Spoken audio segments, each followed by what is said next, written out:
ಮುಖ್ಯಮಂತ್ರಿ ಸಿದ್ದರಾಮಯ್ಯ ಇಂದು ಮೈಸೂರು ಪ್ರವಾಸ ಕೈಗೊಂಡಿದ್ದು ನಗರದ ವಿವಿಧ ಅಭಿವೃದ್ಧಿ ಕಾಮಗಾರಿಗಳ ಪರಿಶೀಲನೆಯನ್ನ ನಡೆಸಲಿದ್ದಾರೆ. ಚಾಮುಂಡೇಶ್ವರಿ ವಿದ್ಯುತ್ ನಿಗಮದ ಯುಜಿ ಕೇಬಲಿಂಗ್, ಮಾನಂದವಾಡಿ ರಸ್ತೆಯ ವೈಟ್ ಟ್ಯಾಪಿಂಗ್ ಹಾಗೂ ಬನ್ನಿಮಂಟಪದ ನೂತನ ಕೆಎಸ್ಆರ್ಟಿಸಿ ಬಸ್ ನಿಲ್ದಾಣದ ಸ್ಥಳಕ್ಕೆ ಭೇಟಿ ನೀಡಿ ಪ್ರಗತಿ ಪರಿಶೀಲಿಸಲಿದ್ದಾರೆ. ವಿಜಯಪುರದಲ್ಲಿ ಕುರುಬ ಸಮಾಜ ಹಾಗೂ ಸಿಎಂ ಸಿದ್ದರಾಮಯ್ಯ ವಿರುದ್ಧ ಅವಹೇಳನಕಾರಿ ಮಾತುಗಳಾಡಿದ ಆರೋಪ ಕೇಳಿಬಂದಿದ್ದು, ವಿಡಿಯೋ ವೈರಲ್ ಆಗಿದೆ.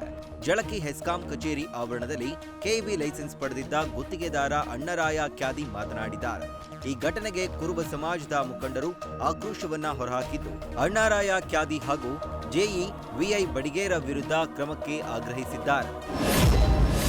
ದಾವಣಗೆರೆ ದಕ್ಷಿಣ ಮತ್ತು ಬಾಗಲಕೋಟೆ ಕ್ಷೇತ್ರದ ಉಪಚುನಾವಣೆಯ ಬಳಿಕ ಇದೀಗ ಕಾಂಗ್ರೆಸ್ ಮತ್ತೆರಡು ಕ್ಷೇತ್ರಗಳನ್ನ ಗೆಲ್ಲಿಸಿಕೊಳ್ಳಬೇಕಾಗಿರುವ ಸವಾಲು ಎದುರಾಗಿದೆ.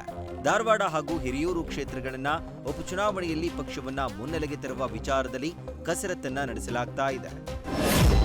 ಯುದ್ಧದಿಂದಾಗಿ ಬೆಂಗಳೂರಿನಲ್ಲಿ ದಿನೇ ದಿನೇ ಸಿಲಿಂಡರ್ ಕಳ್ಳತನದ ಹಾವಳಿ ಹೆಚ್ಚಾಗ್ತಾ ಇದೆ. ನಗರದ ಅನುಗ್ರಹ ಲೇಔಟ್ನ 2ನೇ ಫೇಸ್ನಲ್ಲಿ ಹಾಡ ಹಗಲೇ ಕಿಡಿಗೇಡಿಗಳು ಮನೆಗೆ ನುಗ್ಗಿ ಸಿಲಿಂಡರ್ ಅನ್ನ ಕಳ್ಳತನ ಮಾಡಿದ್ದಾರೆ. ಗೇಟ್ ತೆಗೆದು ಮನೆಗೆ ನುಗ್ಗಿ ಸಿಲಿಂಡರ್ ಕನೆಕ್ಷನ್ ತೆಗೆದು ಪ್ಲಾನ್ ಮಾಡಿ ಕಳ್ಳತನ ಮಾಡಿದ್ದಾರೆ. ಶಕ್ತಿ ಯೋಜನೆ ಎಫೆಕ್ಟ್ನಿಂದಾಗಿ ಬಸ್ನಲ್ಲಿ ಇನ್ನೂ ಕಿತ್ತಾಡೋ ಪ್ರಸಂಗಗಳು ನಡೀತಾ ಇವೆ. ಹಾವೇರಿ ಜಿಲ್ಲಾ ಕೇಂದ್ರ ಬಸ್ ನಿಲ್ದಾಣದಲ್ಲಿ ಸೀಟಿಗಾಗಿ ಮಹಿಳೆಯರು ಕಿತ್ತಾಡಿದ್ದಾರೆ. ಹಾವೇರಿ ಟು ಲಕ್ಷ್ಮೇಶ್ವರಗೆ ಹೋಗುವ ನಾನ್ ಸ್ಟಾಪ್ ಬಸ್ ಸೀಟಿಗಾಗಿ ಜಗಳ ನೋಡಿದ ಇಬ್ಬರು ಮಕ್ಕಳು ಅಳೋದಕ್ಕೆ ಶುರು ಮಾಡಿದ್ದಾರೆ. ರಾಯಚೂರು ಲೋಕೋಪಯೋಗಿ ಇಲಾಖೆಯ ಇಇ ವೆಂಕಟೇಶ್ ಗಲಗ್ ನಕಲಿ ದಾಖಲೆ ಸೃಷ್ಟಿಸಿದ ಗುತ್ತಿಗೆದಾರನಿಗೆ 5.12 ಕೋಟಿ ರೂಪಾಯಿ ಮೊತ್ತದ ಕಾಮಗಾರಿ ನೀಡಿ ಕರ್ತವ್ಯ ಲೋಪ ಎಸಗಿದ್ದಾರೆ. ಈ ಭ್ರಷ್ಟಾಚಾರದ ವಿರುದ್ಧ ಎಂಎಲ್ಸಿ ಬಸನಗೌಡ ಬಾದರ್ಲಿ ಅವರು ಅಧಿಕಾರಿಯನ್ನ ಅಮಾನತು ಮಾಡುವಂತೆ ಸರ್ಕಾರಕ್ಕೆ ಪತ್ರ ಬರೆದು ತನಿಖೆಗೆ ಒತ್ತಾಯಿಸಿದ್ದಾರೆ.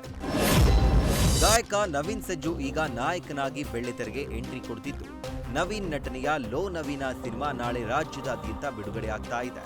ಸಿನಿಮಾ ಬಿಡುಗಡೆಗೂ ಮುನ್ನವೇ ಬೆಂಗಳೂರು ಮತ್ತು ಮೈಸೂರಿನಲ್ಲಿ ಸ್ಪೆಷಲ್ ಪ್ರೀಮಿಯರ್ ಆಯೋಜಿಸಲಾಗಿದೆ. ನಿನ್ನೆ ರಾತ್ರಿ ಬೆಂಗಳೂರಿನಲ್ಲಿ ಪ್ರೀಮಿಯರ್ ಶೋ ನಡೆದಿದ್ದು, ಸಿನಿಮಾಗೆ ಭರ್ಜರಿ ರೆಸ್ಪಾನ್ಸ್ ಕೇಳಿಬಂದಿದೆ. ತಮಿಳುನಾಡು ಸಿಎಂ ಆಗಿ ಅಧಿಕಾರ ವಹಿಸಿಕೊಂಡ ಬೆನ್ನಲ್ಲೇ ನಟಿ ತ್ರಿಷಾಗೆ ವಿಜಯ್ ಬಿಗ್ ಗಿಫ್ಟ್ ನೀಡಿದ್ದಾರೆ. ಸಿಎಂ ಆದ ಬೆನ್ನಲ್ಲೇ ತಮಿಳು ಚಲನಚಿತ್ರೋದ್ಯಮದ ಗಮನ ಸೆಳೆಯುವಂತಹ ಮಹತ್ವದ ನಿರ್ಧಾರವನ್ನ ತೆಗೆದುಕೊಂಡಿದ್ದಾರೆ.